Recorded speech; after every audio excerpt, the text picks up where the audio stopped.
1347, the Black Death arrives in Europe. Within just a few years, it claims up to 50 million lives, half the continent's population.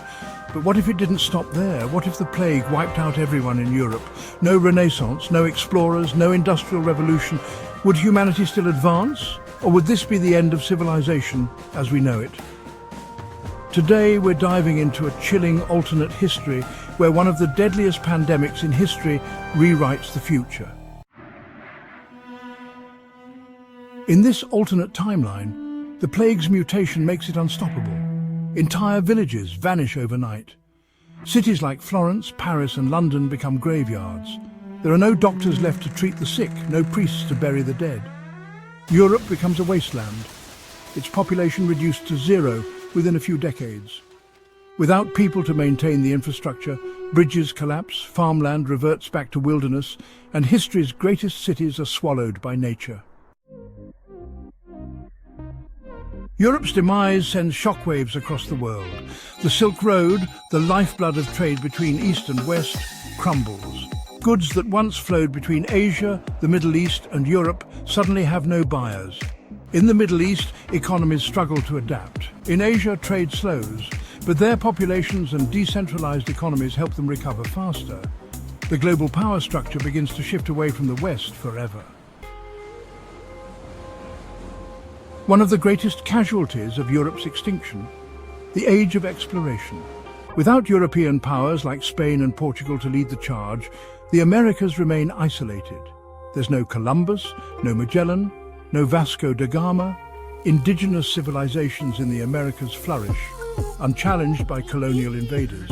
Empires like the Aztec and Inca might grow to rival those of Asia and Africa. The Atlantic Ocean becomes a boundary, not a bridge. With Europe gone, the world's center of gravity shifts. The Islamic caliphates consolidate power, dominating trade and culture. The Mali Empire, already one of the richest kingdoms of its time, expands its influence, becoming a beacon of art, knowledge and wealth. Meanwhile, in Asia, the Ming dynasty leads the world in technology and innovation. Could they have pioneered the steam engine or the printing press centuries earlier than in our timeline? Who knows? The Industrial Revolution may still happen, but centuries later and in a completely different context. Imagine steam engines built in the palaces of Timbuktu or massive factories emerging in Beijing. Global progress doesn't stop, it just takes a different shape, driven by the innovations of non-European cultures. By the 21st century, the global map looks nothing like it does today. Instead of English and Spanish, the dominant languages are Arabic, Mandarin and Swahili. New superpowers lead humanity into space exploration, medical breakthroughs and beyond. Europe, if it's remembered at all, is seen as an ancient, forgotten land. Its history buried beneath the weight of a world that moved on. This scenario reminds us of how fragile civilizations can be.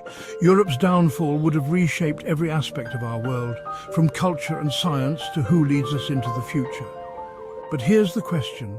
Could humanity have thrived in a world without Europe, or would the loss have set us back forever? Subscribe for more, and until the next video, stay curious and stay safe.